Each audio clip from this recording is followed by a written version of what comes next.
నమస్తే అండి. ఇదో చూడండి శంకు పూలు.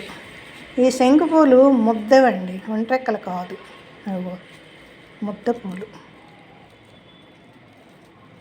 ఇవి విడివడేలకు అట్లా కనిపిస్తున్నాయి. శుభ్రం క్లీన్ చేశాను. కొంచెం వాటర్లో వేయగానే ఇవి కలర్ చూడండి ఎంత మారిపోయిందో. ఇదో కలరు ఇలా వచ్చాయి. నీళ్ళల్లో కడిగి తీసి పక్కన పెట్టే తొడాలు అవి తీసేసాను. ఈ ముద్ద పూలు. ఇప్పుడు మనం ఇవి నీళ్ళల్లో వేసుకొని, అంటే ఓ గ్లాస్లో వేసుకొని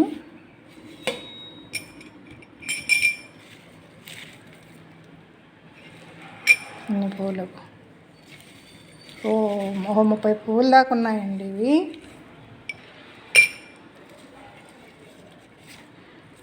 ఇవన్నీ ఇలా వేసేసుకొని బాగా మసలిన నీళ్ళు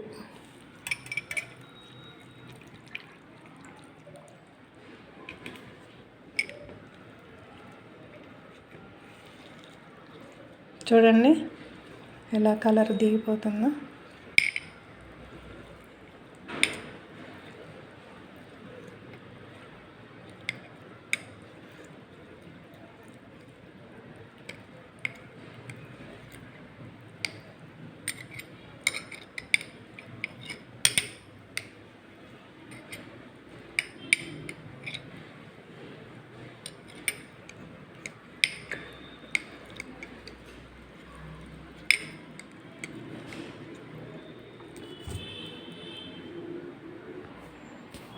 ఇలా వడకట్టుకోవాలండి.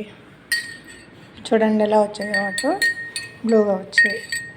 మనం ఇవి ఒక బాటిల్లో పోసి ఫ్రిడ్జ్లో పెట్టుకోవాలి. ఫ్రిడ్జ్లో పెట్టుకుని రోజు 2-3 స్పూన్లు తాగాలి. ఎలా తాగాలి అని అనుకుంటున్నారా? దీనిలో కొంచెం నిమ్మరసం పిండుకోండి తాగే ముందు.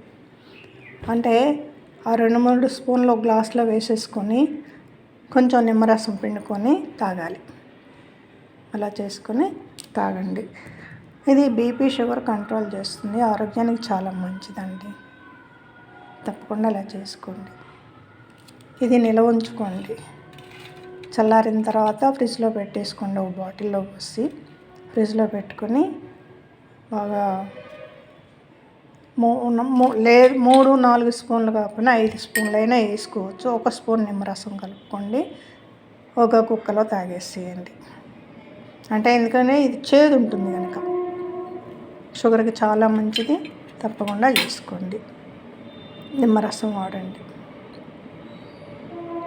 బీపీ ఉన్న వాళ్ళు అయితే పంచదార వేసుకోవచ్చు, ఏం పర్వాలేదు. ఇదొక విధానం. తప్పకుండా చేస్తారనుకుంటా. చేయండి. ఆరోగ్యానికి చాలా మంచిదండి.